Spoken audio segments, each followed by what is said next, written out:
नमस्कार दोस्तों, मैं कलीम शेख। और आज का जो मेरा वीडियो है वो वीडियो ये है कि नीतीश कुमार और एकनाथ शिंदे में बेहतर बार्गेनिंग कौन करता है। और जब आप ये फाइंड आउट करेंगे तो बेहतर बार्गेनिंग में नीतीश कुमार एकनाथ शिंदे से बहुत आगे पाए जाते हैं। और उसका जो है उदाहरण भी ये है कि जब 2005 में नीतीश कुमार की पार्टी जेडीयू जब मैदान में आती है तो 2005 में किसी को बहुमत नहीं मिलता है। तो फिर दोबारा चुनाव होता है 2005 में नवंबर में। जब 2005 नवंबर में चुनाव होता है उस समय नीतीश कुमार की पार्टी जेडीयू 88 सीटें जीत करके सरकार बनाती है बीजेपी के साथ एनडीए में। उसके बाद 2010 का चुनाव आता है जिसमें जेडीयू अकेले दम पर 115 सीटें लेके आती है।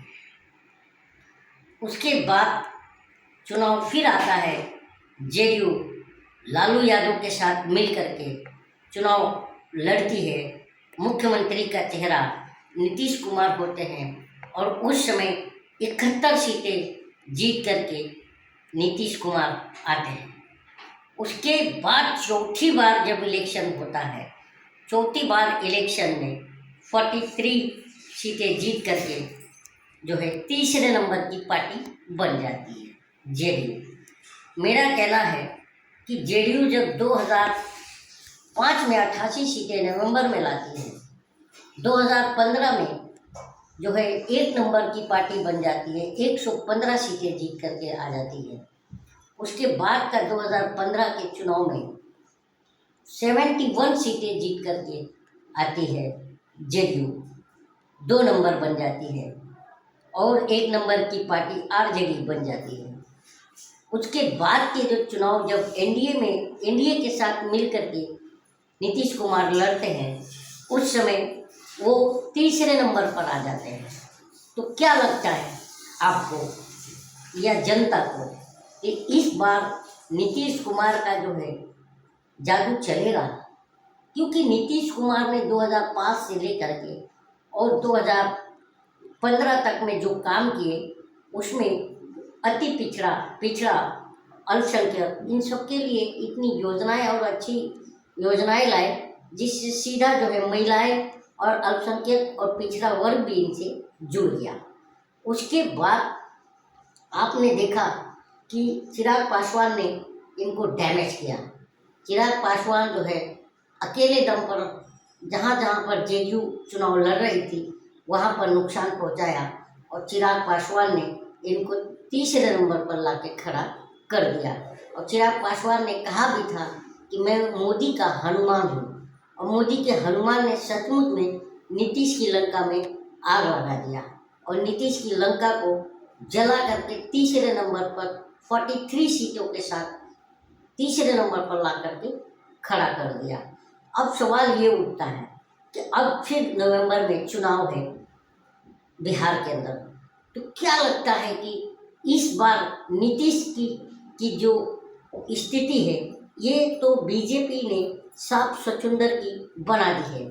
जिस तरह से आप महाराष्ट्र का ही एग्जाम्पल ले लीजिए, तो महाराष्ट्र का चुनाव जो है मराठा आंदोलन की वजह से देवेंद्र फडणवीस बैकफुट पर थे, लेकिन अब एकनाथ शिंदे के चेहरे पर बीजेपी एनडीए चुनाव लड़ती है और काफ़ी अच्छा परफॉर्म करके आती है।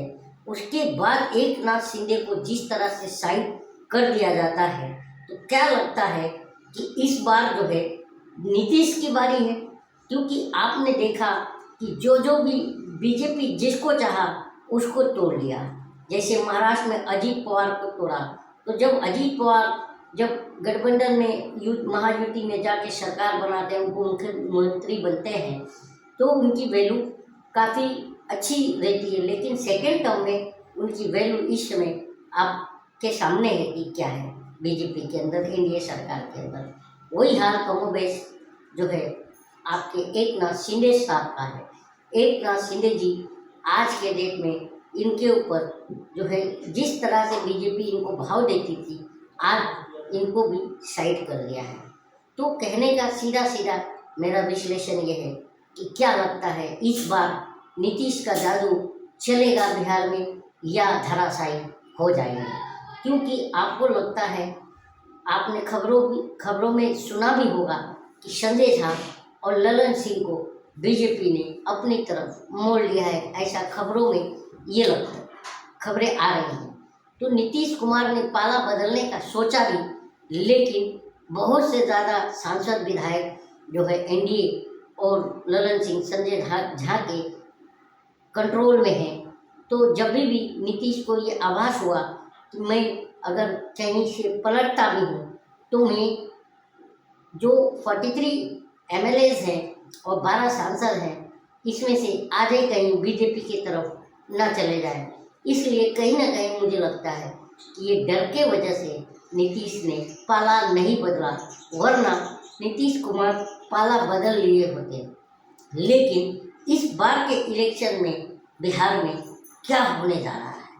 इस बार के इलेक्शन में मुझे लगता है बिहार में जन स्वराज को अगर किसी ने खड़ा किया, मुझे लगता है तो बीजेपी की बी टीम ही है ये।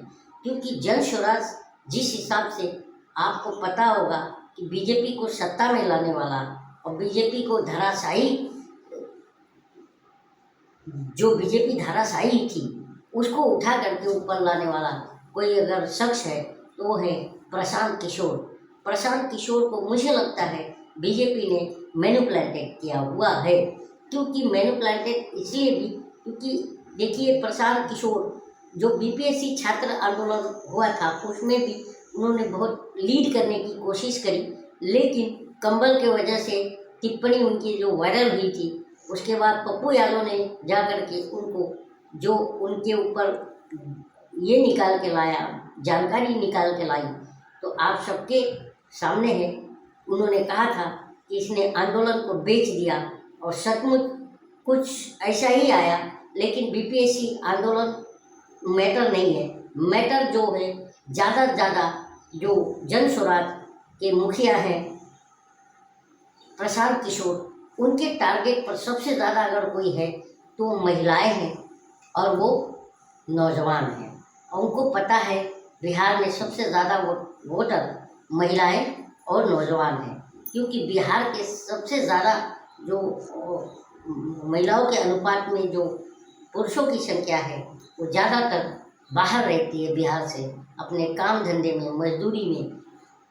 तो बम्बई, दिल्ली, कलकत्ता, इस तरह चंडीगढ़, पंजाब, हैदराबाद, इस तरफ जा कर के काम करते हैं। तो सबसे ज़्यादा अगर मौजूद रहती हैं जो वोटर वो महिलाएं, तो महिलाओं को सबसे ज़्यादा लुभाया जा रहा है।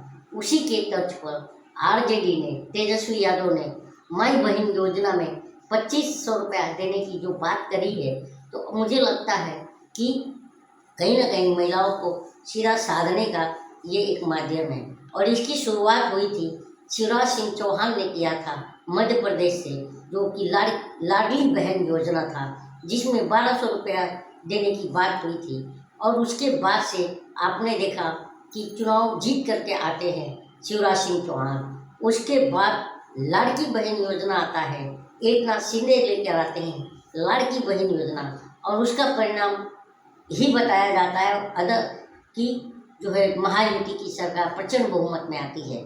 लेकिन ये आरोप भी है कि जो है हरियाणा और महाराष्ट्र में जो है इलेक्शन में धांधली की गई थी, और इसमें सबसे ज़्यादा मुख्य भूमिका मुख्य चुनाव आयोग जो है राजीव कुमार की रही। और राजीव कुमार को आपको पता है कि इस समय हर जगह फंसते हुए नजर आ रहे हैं। अभी रिकाउंटिंग, जो डेटा रिकाउंटिंग की बात हुई थी हरियाणा में, तो अभी उन्होंने जो कैंडिडेट था उसने लिखित में दे दिया कि हमें इस पर भरोसा नहीं है और मुझे जो है ये मौकल नहीं चाहिए। लेकिन डेटा डिलीट करके राजीव कुमार चुनाव का डेटा डिलीट करके और मौकल पर क्यों अड़े हुए हैं, ये भी एक सवाल है।